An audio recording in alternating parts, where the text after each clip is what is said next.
colorful voices of sisterhood are their own and do not represent L'Amour media versatility, that of any broadcast networks utilized, its advertisers, or sponsors. All content is subject to copyright and may not be reproduced in any form without prior written consent by L'Amour media versatility. The views and opinions expressed by the hosts and guests of Colorful Voices of Sisterhood are for general public information and entertainment purposes only.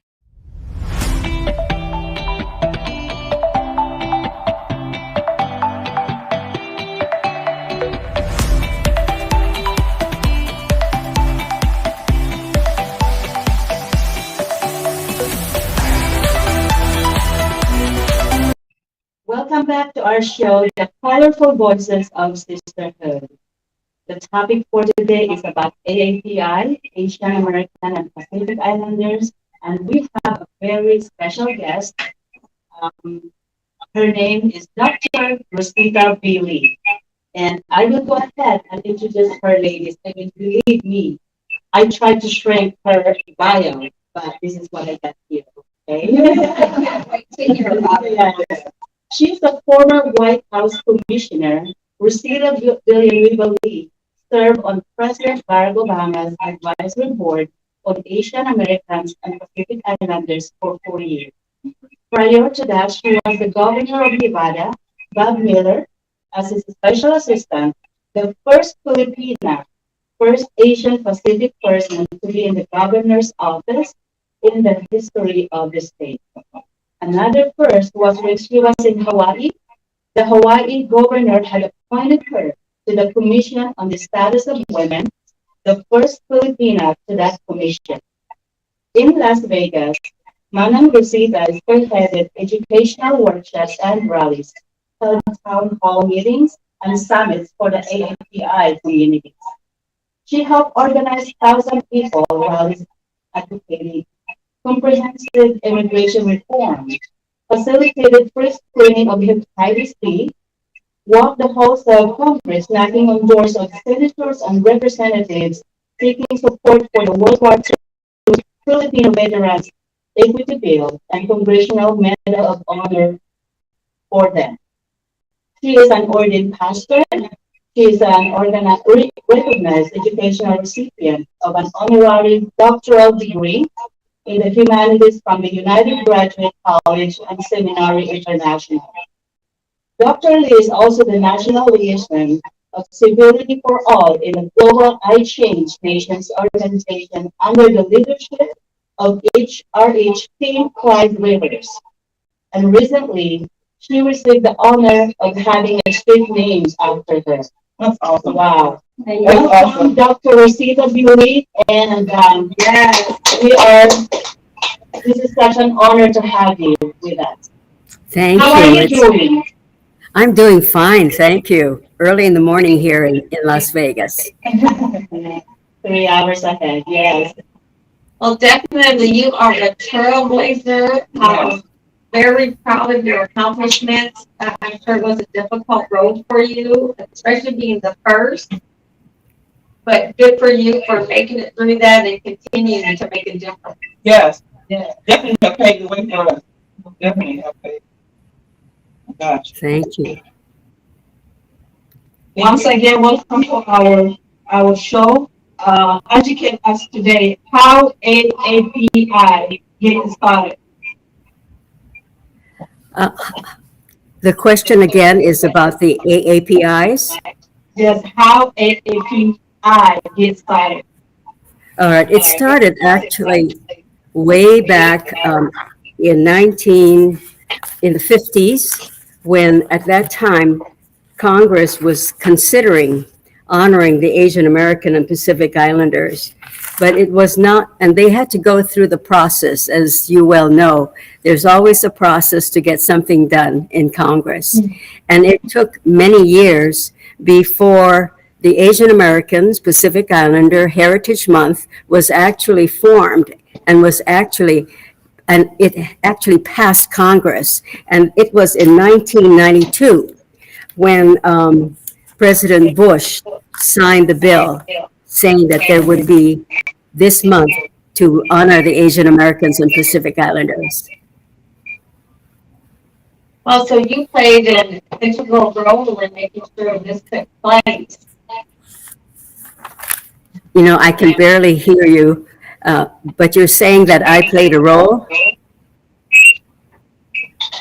An integral role in ensuring this month was recognized as AAPI.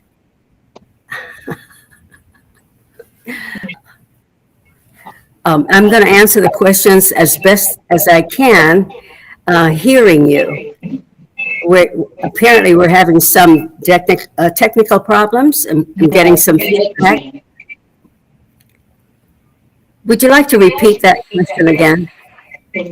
Yes, it sounds like you played an integral role in getting AAPI initiated and started for the United States. Oh, definitely.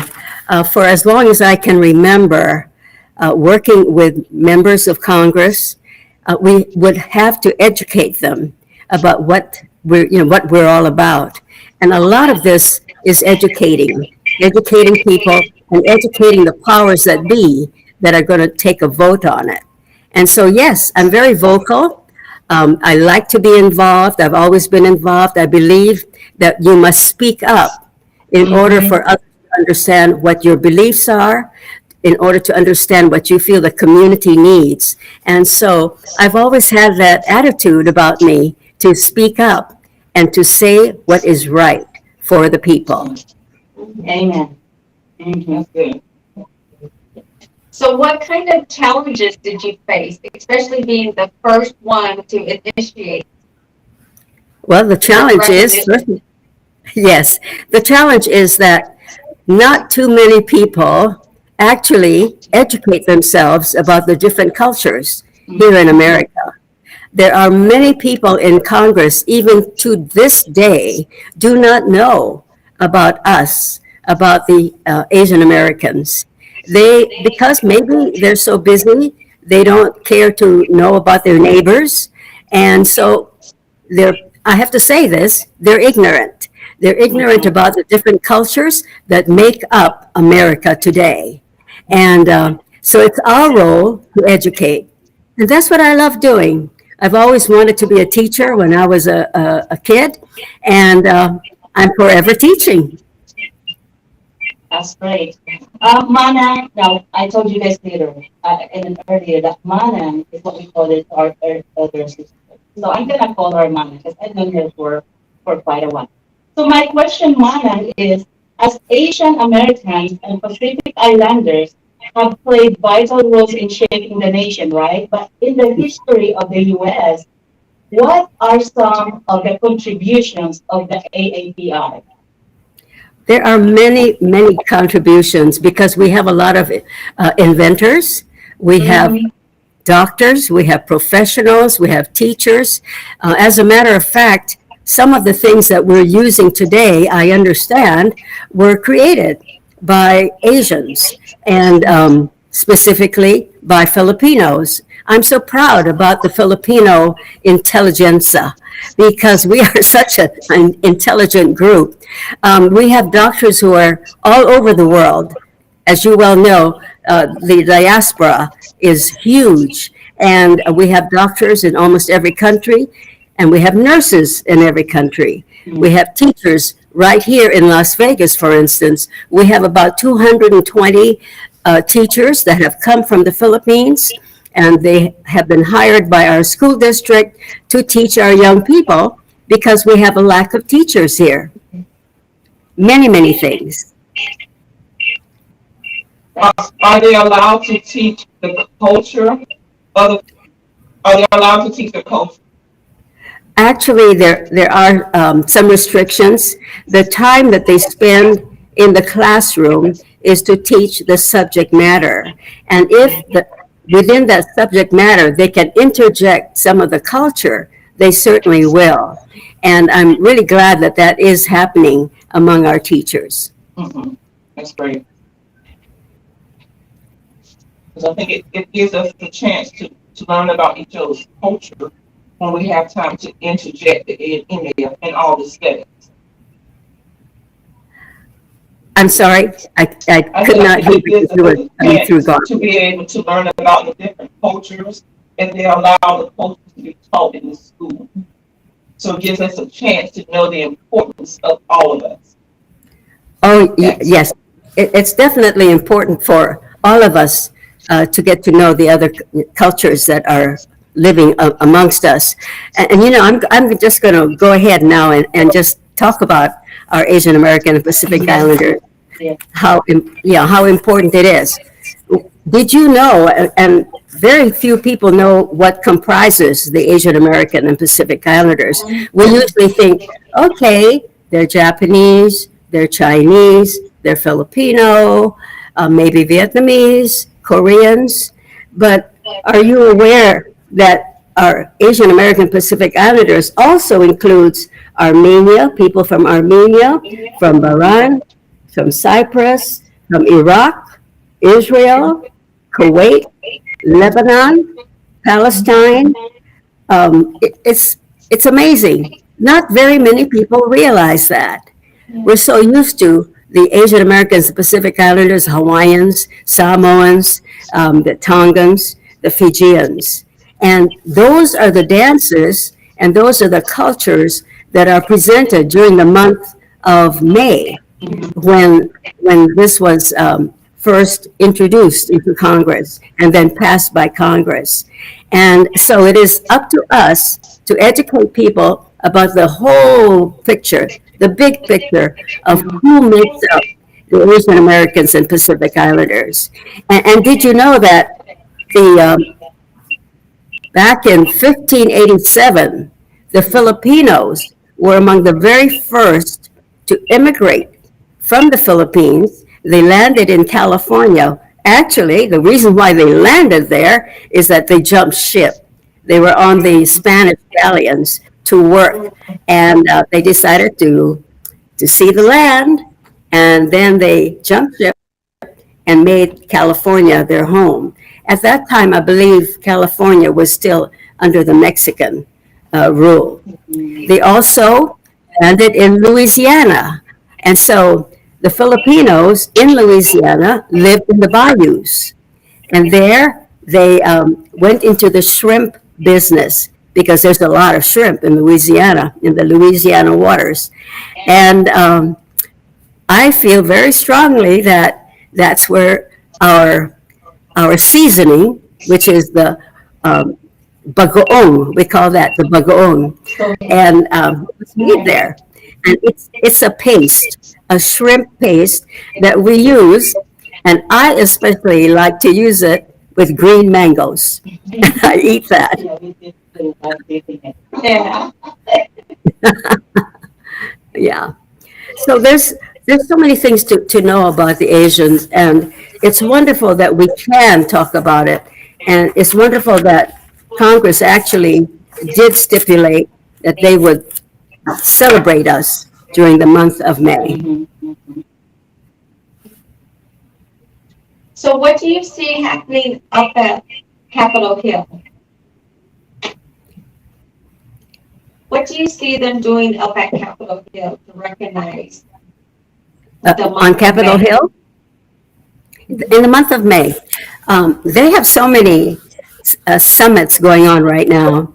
There's going to be a big party in DC, and almost every day or every week of this month, there's an activity. We have many Asian American groups there. NAFA is based there. NAFA is the National Federation of Filipino American Associations. And with NAFA, we have more than 4 million Filipinos living in America. And we're spread out throughout all of the different states. But the National Federation of Filipino American Associations was established back in 1997 with its leader, Alex Esclamado. And his vision was to see that all the Filipinos living here would be empowered, and to be empowered politically especially. And that is why we are so involved in getting out the vote. And that's one of the things that I love to do is to educate people about the importance of the vote. And so for years and years, I have gone out and talked to organizations so that they organize themselves and they register people to vote. Of course, you need to be educated with that. So I work with the election department and we got people to understand what it means to vote. We get them registered to vote and we go to all different places to get this done. One of the places that we do here in Las Vegas is to go to the different markets. And Seafood City is one of the more popular places where we can get not only the Filipinos, but the neighborhood that lives there. We have African Americans, we have Chinese, we have the Caucasians that live in the area.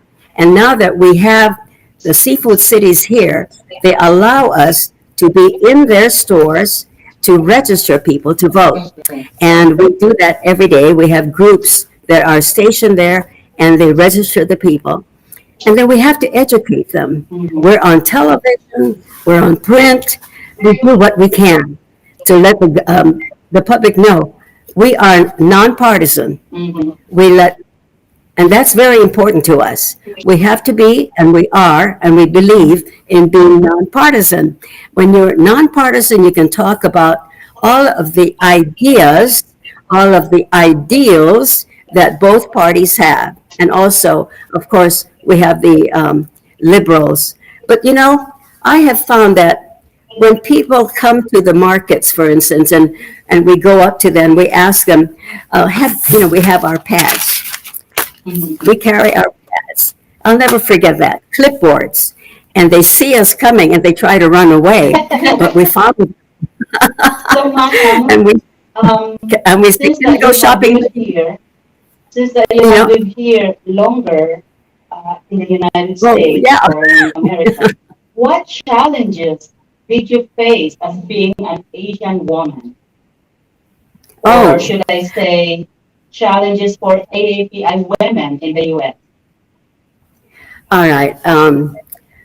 I personally didn't feel that many challenges, but there are challenges because especially for the women of color, if you're darker in skin color, it does affect how people react to you.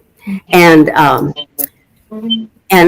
for some reason, well, for instance, I'm Filipino. Let me talk about Filipinos, okay, for this thing.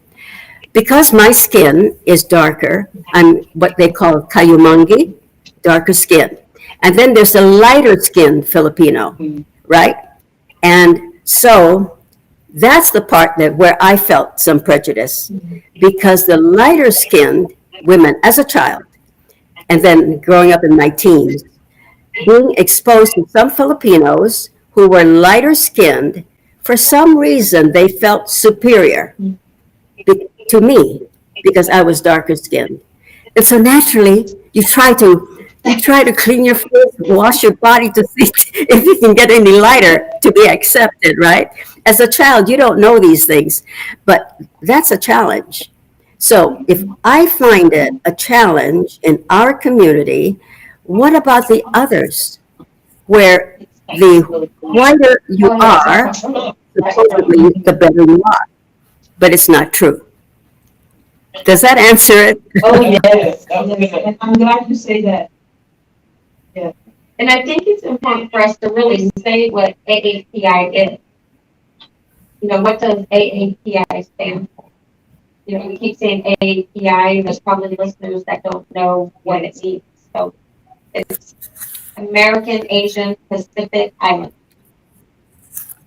It stands for the Asian Americans and Pacific Islanders, and they have now included Native Hawaiians. Oh, Okay. that's great. I'm sorry? That's a good one, Manang, that we were able to add one more, which is the Native Hawaiian. Right. But my question also is though, they're all part of Asia. What's the connection? Because they're just part Asian also. So what's the connection between AA and PI? You know what I mean? What is the connection? Yes. Is that your question? Yeah, because when they decided to honor the Asians, the Asians comprised a whole lot of countries, many countries. And they couldn't name each of the countries in that sentence when they're, when they're honoring us or acknowledging us. And so they brought it down to the Asian Americans, and the Asians are, we have the Middle East. Let me just get so that I can let you know about that.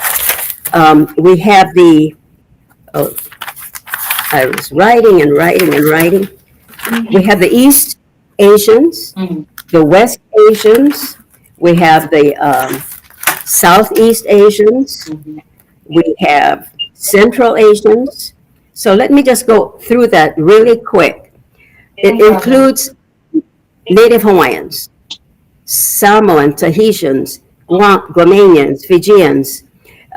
We also have the Indians, Bangladesh, Sri Lankans. We have Filipino, Cambodian, Vietnamese, Lao, Indonesians, Thai, Singaporeans. And we have the, let's see, I think I said this earlier, the Armenians, Bahrains, Cyprus, Georgia, Iraq, Israel, Jordan, Kuwait, Lebanon, Syria, Turkey, Yemen. That's a Would you very read? population. I guess. Yeah. So That is huge. yes. That's huge. So people, when they say Middle Eastern, they think it's Africa, but our study is not really Africa, it's part of Asia. And my grandfather, he immigrated from Jordan. When you say Jordan, like, yeah, Asia is part of me. Like, yeah. A lot of people think Middle East is East Africa, but it's not really East Africa, it's part of Asia. I have some Asian in yeah, my grandfather said Asian. Yes. Yes, and also thank you for sharing the dark skin, how we treat people, things only for African Americans that it be treated because the color it exists everywhere. Even in our country, in Ethiopia, they treat you different. Even your parents treat you differently. Because you're lighter, or because you're darker? No, they treat you better when you are lighter. Oh, really? Yes. Okay. Because my grandmother, she used to call my brother like, if me and my brother go together, you will not say this is your brother. And my grandmother, she used to call him all the time. Yeah, and she used to call him name. So, Wow. yeah. Because there, I would have thought it would have been the opposite. That it's better to be darker than lighter. It's everywhere. We're here. You like it when you're darker. That's what I noticed. No, But Filipino, yeah. I'm like her. I have to work harder. I have to prove myself more. Have to do a whole lot more. Because I am from the state. But I like how she talked about. She was a voice, not just for herself. She was a voice for everybody. Yeah. So when she went out, she fought for her whole not just. That's amazing. And to get the education now, how do we get it back to the generation behind us? Yeah. And I love the voice, having a voice, how important that vote is. Yeah. To educate them on that vote, because voting is important, because we mentioned Stacey Abrams. Last week on the difference she made in the whole state of Georgia, where she's absolutely right. Getting your, I don't want to say your people, but getting the American Asians together and vote, because that makes a difference on the laws, who's running an office. I mean, who's really dictating what's going on. And not waiting till the month for voting. They're voting. They're registering people voting all the time and educating people about voting. That's so important. Yeah, and that's what we do. We have the fill out code. Yeah, but let me just clarify something when I said here they love that color. I guess I'm just speaking with Filipinos. A lot of us don't want to be under the sun. We don't want to be hot. Oh, you know, Americans, they're like our color, darker too. So that's what I'm trying to say. Anyway, Maya. Occasionally they do go to some the beach, they tan, you know. And if you look good, the skin is beautiful. You will not expect, but some you will not expect. At the same time, for some reason, I think our mentality is which when it comes to the beauty, we see different. You know, it just is about the horror. It's about the horror. Yeah. Also, I would really like to point out what you said, Dr. Lee. You say about not knowing our neighbor who they are.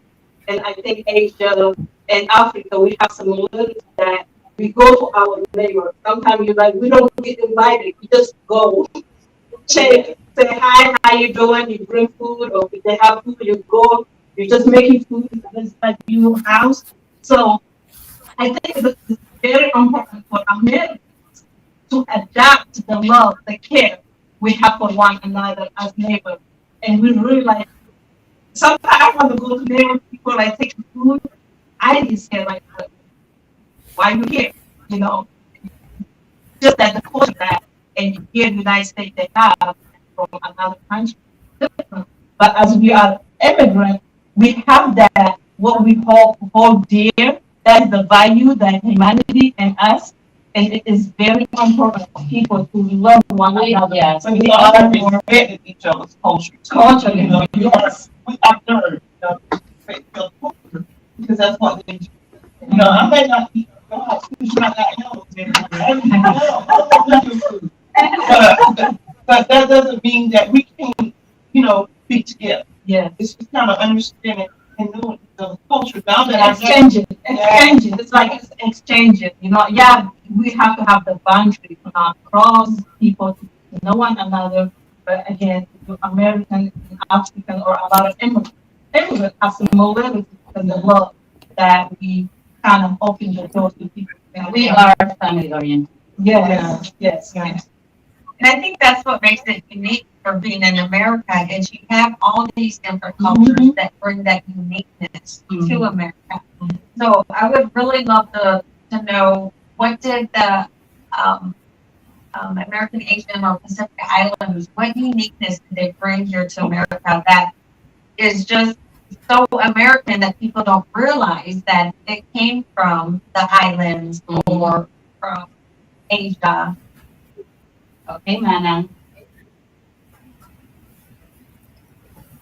I did not hear your question. Okay, her question is again, so, you know, we're all unique.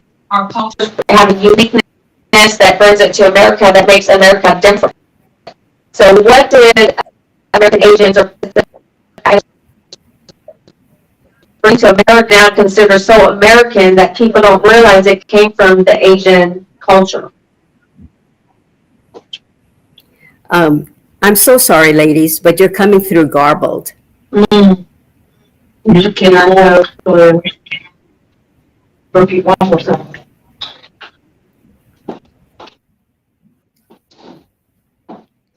Okay, can you hear me now? A little better.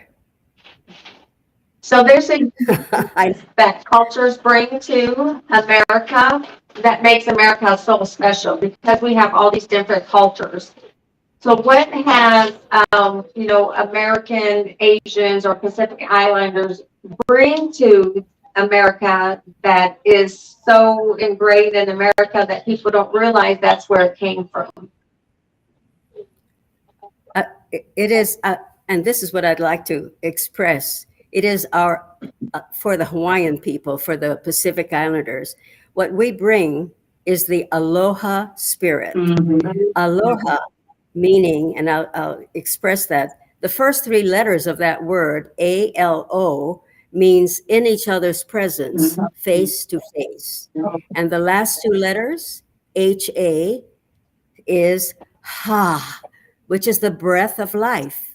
So in each other's presence, we share the breath of life. which is what we do. We bring our customs, our beautiful dances and songs. We share all of that with all of you. And from Hawaii, we greet you with the lei, the floral lei, which is a symbol of love, because we have love within our hearts and love to share with everyone. And so not only that, but it is our spirit of giving, our hospitality, our sharing our food, our sharing our homes. We welcome you into our homes and share that with you and share our families as well. So there's a lot that we as Pacific Islanders and Asian Americans bring to America. Our inventions that we have presented. We have beautiful movie actors now who have won Academy Awards. We have teachers who are teaching in Harvard and Yale and all of those prestigious schools, MIT. The genius of the Asian mind is something to behold. And not only that, but we bring the love of God. We bring the love of God to all of you.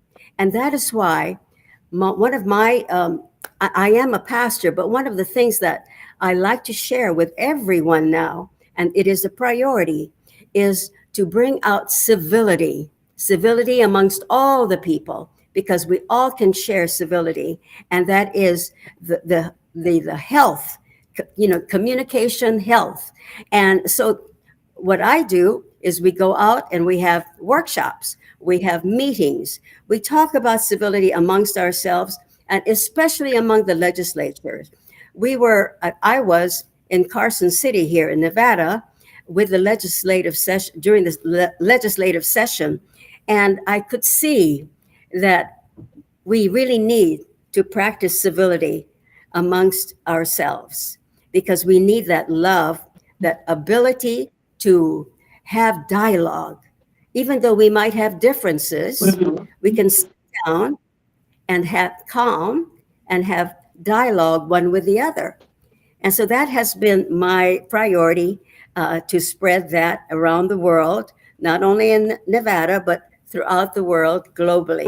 And that's what I intend to do. Yeah, and I love that when you're talking about, sitting down and having the dialogue, because there's so much that each culture can bring to a table of discussion, and so much understanding that needs to take place.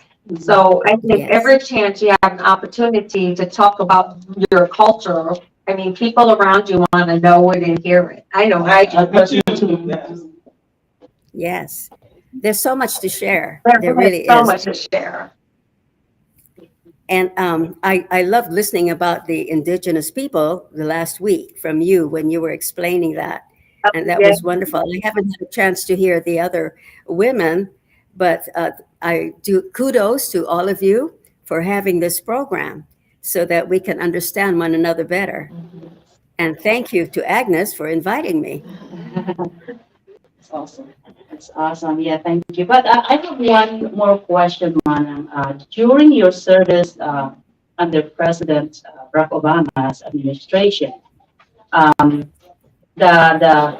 know that you have accomplished a lot of things. I know that. But what is one thing that you are most proud of? It's so difficult because during President Obama's term, his administration accomplished a whole lot for the Asian Americans. One of the more important ones is the Obamacare, having health insurance, because there are so many underprivileged, underserved people who had no insurance. And, we have to keep our health, right? But many times we get sick, but we could not go to a doctor. We could not go to the hospital. We couldn't go to clinics. We couldn't go emergency because we didn't have the pera, the money to pay for that. And so with this Obamacare, he opened it up so that more and more people could afford health insurance. That was really important. Protection of civil rights.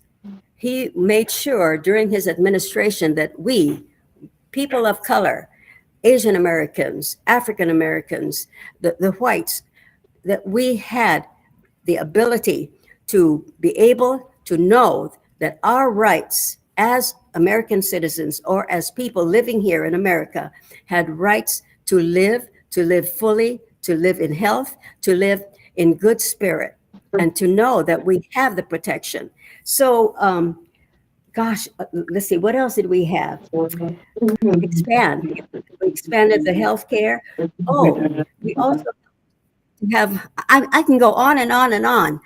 We help the people as far as immigration was concerned. We help the students. We help the people from other countries that were brought in as children. We call them the DACA.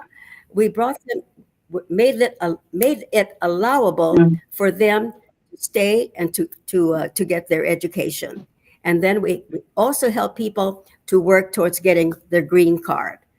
All of these immigration issues that we had during the Obama administration, we helped thousands of people. We provided also millions of dollars to help the underprivileged. These are things that people don't remember or they don't want to remember, maybe, but we also helped the Filipino World War II veterans. We made it possible for them to have their families come and help them here in America. There were some instances where they had been waiting for years, 15, 20 years, to get their visa to come over. Yes. Well, with special bill, we allowed for the family member to come from the Philippines to come here to America to take care of the Filipino World War II veteran, their grandfather, their uncle. And that was important to us. We also helped to actually honor our Filipino World War veterans. They fought in the same war. They were, President Roosevelt at that time said we needed help during the war. And so they were put into the Army. They got the same bullets that the American soldiers had. And they were promised that they would get benefits, the same benefits that the American soldier was getting. But in 1946, it was rescinded and benefits stopped. So I and others had been working to get some of these benefits restored. And it's taken a long time. It's taking a long time for it to happen. But we know that in the hearts of our veterans, in the hearts of the families of the Filipino World War II veterans, that they loved America enough to fight for America so that we had our freedom. And yet they were turned against. Yeah. So I'm still fighting. We're going to try to repeal the Rescission Act. And but those are some of the things that I like to educate people about and get the support of our senators and of our representatives so that that can happen. But there's so many things that Asian Americans can be proud of. We have contributed to this country. We have spent our money here. The economy is great because Asians like to spend their money on good things. They like to spend their money on beautiful homes. They like to spend their money on education. And so we are contributors of the economy. You are such a phenomenal woman, Manang. I mean, you have helped a lot in our community, not just in our community, but as a whole. Yeah. So I really love the fact that you worked hard to get the World War II veterans recognized, because I know in Native culture during that time frame, we were not citizens either during the war. We our code talkers really helped save the war because of the code that was unbreakable. So Yes. It's good to know that you guys are fighting. It's sad that you guys have to fight for what was promised to them. But I'm glad you're out there fighting for them, because otherwise people wouldn't be fighting for them to get the benefits restored to them. So thank you for doing that. I remember when I was still in Utah, Manang, as a chair of the NAFA, National Federation, we were able to get our senators and congressmen sign to get their signatures. as we were doing like 5 years ago, I think. So Yes. Mhm. I remember that because I went to Utah. Yes. We did ask Congress to give our living Filipino World War II veterans the Congressional Gold Medal. Mhm. And it meant for us to make calls because these congressmen and senators, many of them were not born. Mhm. They were born way after or didn't even know the history. Mhm. And again, education, education, education. And I love doing that because, when I see I see a senator, and they say, really? They fought for us, for America? And I say, I'm sorry, sir, that you don't know about it, but you should know about it. So let me tell you. Yeah. And then I sit down and I tell them the history. But, um, it's embarrassing, I think.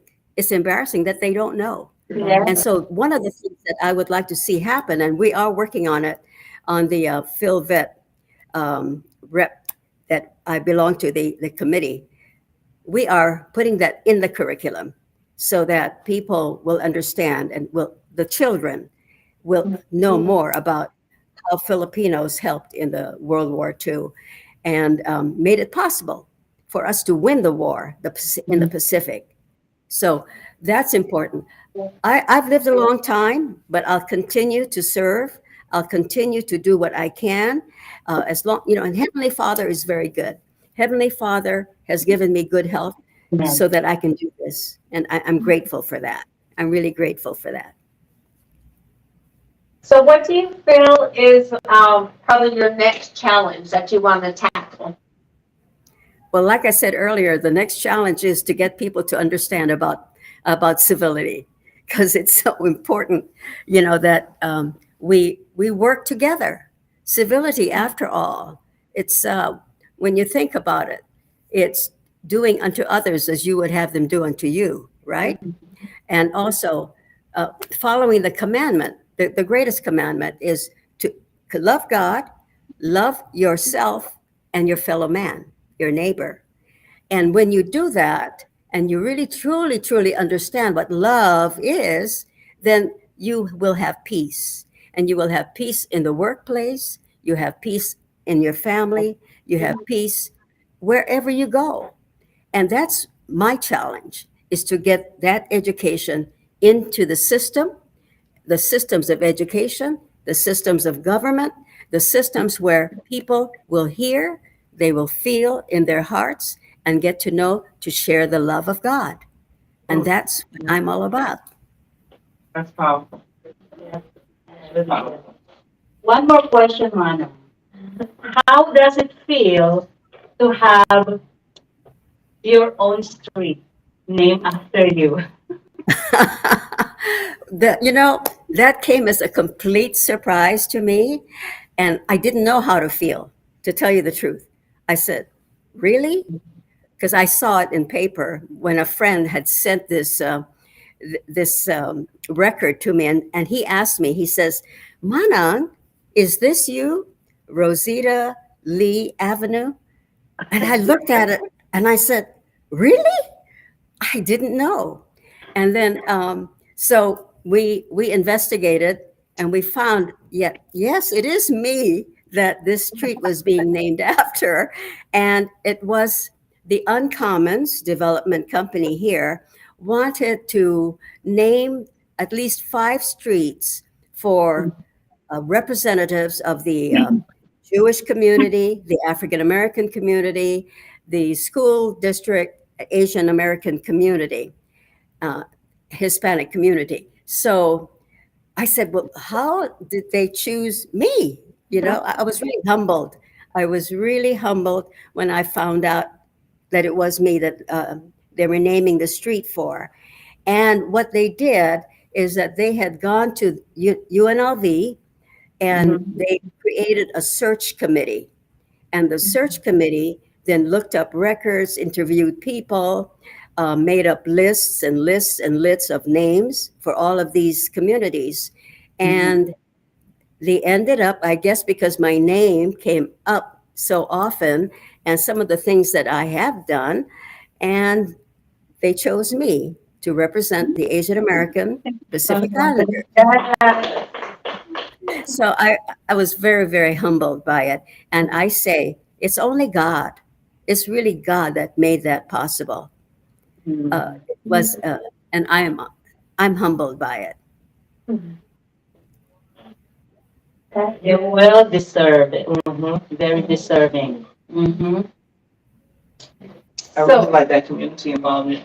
Because I believe the education she's getting out helps everybody get the information out. Yeah. Help everything that community involvement. Yeah. Especially the voting part. Yeah. And a lot of people, because we hear so much controversy over Obamacare, and a lot of people don't realize, if you were in that category that didn't have health insurance or can afford to go to the doctor, they don't understand the significance of Obamacare for millions of Americans. So I'm glad you mentioned that. Yes. That he stood that up for millions to have health care. And I think that's one system that we do need to revamp is our Yes. health system. Especially when you compare to other countries, how they Yeah, could go much for better. free and their medication is so much cheaper. We got to get to that place where every American can go in and afford medicine, can see the doctor. So I can't wait for that day to come. Maybe you can put that on your list too. Thank you for adding to my list. But whatever challenge comes up, I always ask Holy Spirit to help me through it, and He does. And so I love the challenges that come. And one of the things that I have found, and you had mentioned it, and I think among you, whenever you're angry about a situation in your city, in your hometown, and when you're angry and you don't do anything about it, when you know what is right, that's where it's wrong. You need to be civically engaged. And I say this, and this is how I talk to the people. Don't grumble. If you're not going to help with it, don't grumble. Just zip it, because you don't have a right to grumble. Right. So I ask people to be engaged, to talk, first of all, to meet amongst themselves, find out what is it that we can do? Who can we go and see? So we knock on doors. We go as a group. I have no fear. I have no fear. I can go and see somebody by myself. But, that's not as effective as having hundreds of people with me knocking on that door. And when they see little me, and then they see the hundreds behind me, beside me, around me, of course they're going to listen, right? That's what I love to do. And that's what I do. Yes, I like what you say. If you cannot be the solution, at least don't be the problem to cause, Yes. And we have things going on in our life, but if we cannot be the solution to the problem, just don't do nothing, just to stay back and don't cause. So that's really good. Yeah. Just say it or do something. Yes. If you cannot do it, at least don't be helpful. Don't be the problem. Well, that's why the power of the vote is so important. The power of the vote. Because when you have an issue and your particular congressman or senator isn't helping you or doesn't care to help you because, they're either selfish or they're not listening, they forget that they were voted into office. Yes. And you have to remind them, hey, we're here. We're your constituents. Listen to us, please. And unfortunately, the almighty dollar has come into place. Yes. And they threaten us with that. And that's not a good issue. That is not a good issue. But somehow we're going to be able to overcome that. And by everybody getting involved with the thousands and thousands of people here in America because we have millions and millions of AAPIs, millions.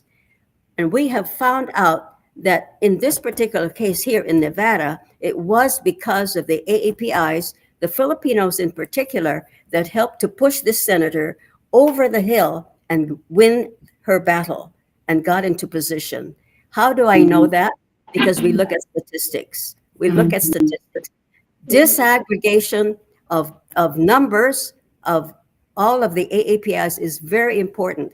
And so we asked for disaggregation, and so that we know where the Filipinos, the Chinese, the Vietnamese are in numbers. That's how we know that we counted. We counted. And we could go to the senator and say, see, these are the number of people that are registered to vote, and these are the number of votes that you got from us. So it's important to have statistics. And I say this to everyone, the leaders especially. If you're a leader, get to what your statistics are in your community. Get to know, to show the powers that be that the vote counts. Therefore, listen to us. Does that make sense? That's so important. That is so important to me. But we're in an area that they don't really care. Let me say it the way I want to say it. It's like they don't care. They focus on a party versus who's going to do the work for you. That's where the education comes in to me at, because they will vote for somebody just because they're a certain party. And I'm like, they're not even working for you. Or you got them in this position and you will never see them, even though you invite them out 100 times, they would never come. But because they're a certain party, they'll automatically get that vote. And it drives me crazy in this area. And a few of them we had to remove because they just weren't a good person to begin with. But I know we are running out of time. Dr. Lee, thank you. You got me motivated. I'm ready to stand on the corner and get the vote. Thank you, Mama. We have been fed. Great discussion. Thank So you. she's in Las Vegas, right? Yes. All right. So if I come back out that way, I'm gonna look you up. Yes. Please do. Please do. All right. So next week for Colorful Voices, we will have Brenda Vega on. We'll be talking about the Divine Woman. Great discussion. And also, as you guys know, our Mother's Day contest ends today. So we will be announcing our winners next week. We'll read their submissions. So we are looking forward to having you guys back. Thank you. And great discussion. Yes. Thank you. Thank you so much. We love you. Yes.